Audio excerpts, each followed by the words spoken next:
श्री कुलदीपसिंह सोलंकी, श्री नरेन्द्रसिंह गोहिल, जिला कलेक्टर श्री अजय भाई दहिया, जिला विकास अधिकारी श्री डीएम देसाई, आरएनबी ना chief engineer Shri CP Patel, अधिक इंजीनियर श्री एसटी गामित, आमंत्रित सर्वे महानुभाव, प्रेस मीडिया ना मित्रों सौने मारा नमस्कार।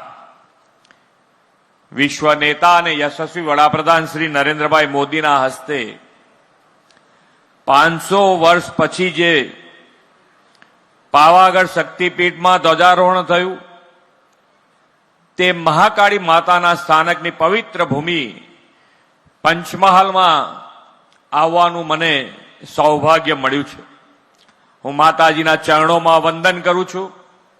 આ ભૂમિ સંત પૂજ્ય रंग अवधूत महाराज की जन्मभूमि पण छे, तो आजे तेमनी पण दिव्य चेतना ने वंदन करूं छुं।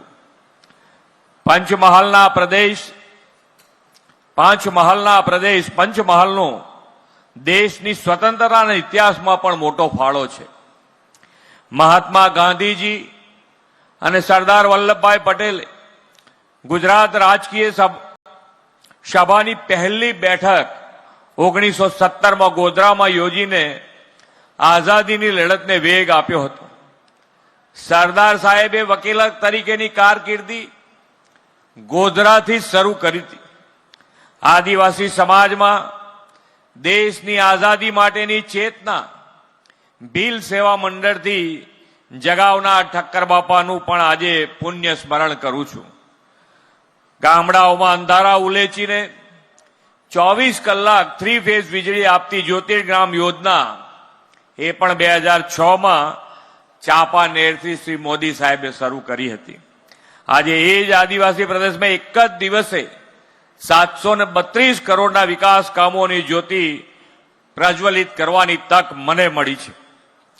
આદરણીય શ્રી મોદી સાહેબે છેવાડાના વંચિત ગરીબ આદિવાસી સૌને વિકાસની મુખ્ય ધારામાં લાવવાની સૌના વિકાસની નેમ રાખી છે।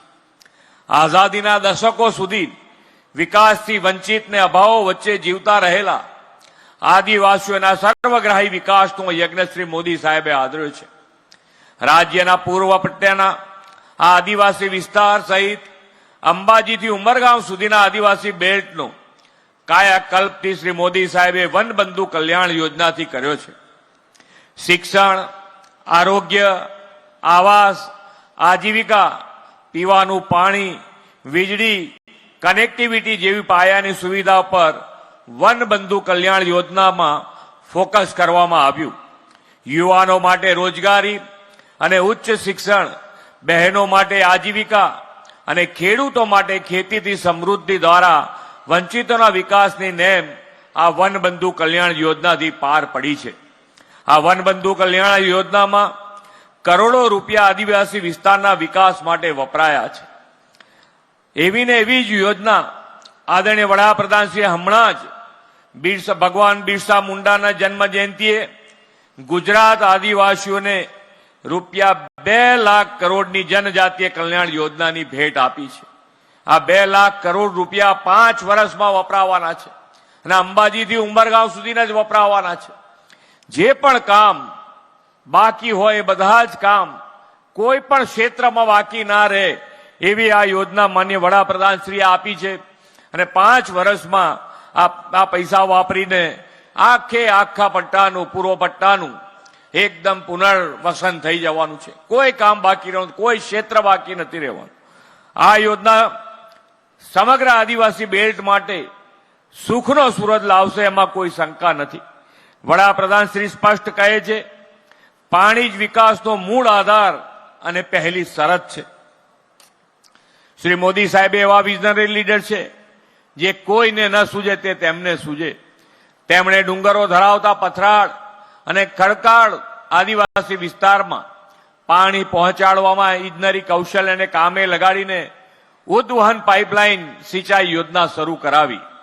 અત્યાર સુધી आदिवासी विस्तार में 3160 करोड़ खर्चे आवी 11 उद्वहन सिंचाई योजनाओं थी 708 गामों 2,23,000 એકર જમીનને સિંચાઈની સગવડ શ્રી મોદી સાહેબે આપી છે.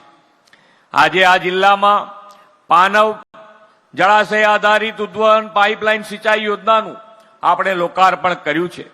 આશરે 254 કિલોમીટરથી વધુ લાંબી પાઇપલાઇનથી આ જિલ્લાના 79 ગામોમાં 130 તળાવો ભરવામાં આવ્યા છે અને પાણીની કોઈ સમસ્યા ન રહે તેવું સુદૃઢ આયોજન કરવામાં આવ્યું છે.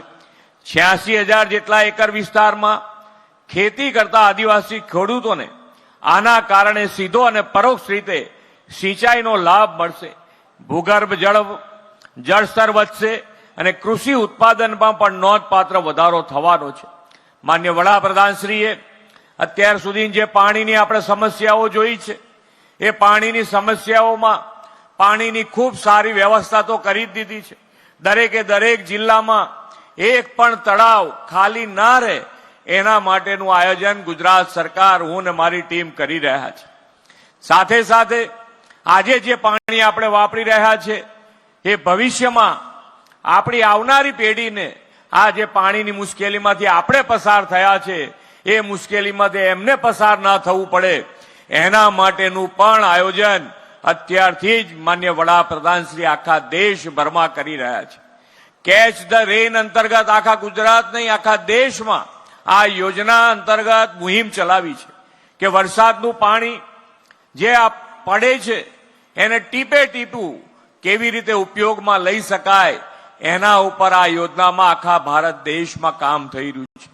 વરસાદનું પાણી જે સંગ્રહ થાય એટલું સંગ્રહ કરીએ, સંગ્રહ ના થાય તો એને જમીનમાં ઉતારવા માટેનું આયોજન ગુજરાત સરકારે પણ કર્યું છે અને દરેક ધારાસભ્યને આ કેચ ધ રેન અંતર્ગત વરસાદનું પાણીનો સંગ્રહ કરવા માટે અથવા તો જમીનમાં ઉતારવા માટે દરેક ધારાસભ્યને 50 લાખ રૂપિયા સ્પેશિયલ આ ગ્રાન્ટ આપી છે.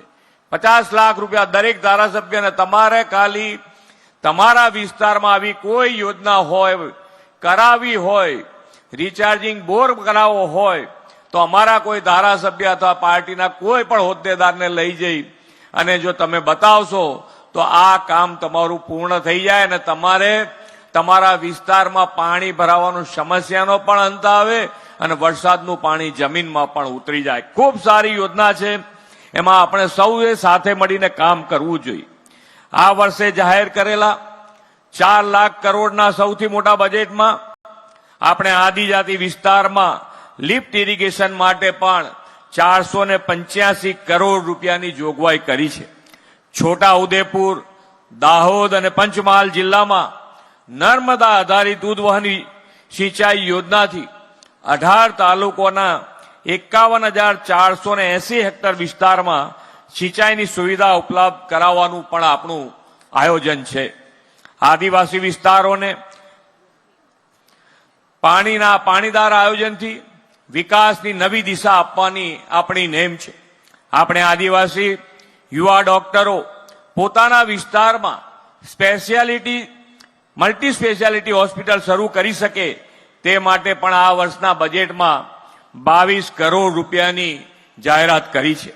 આદરણીય શ્રી મોદી સાહેબે વિકાસના કામો માટે પૈસાની કોઈ કમી ન પડે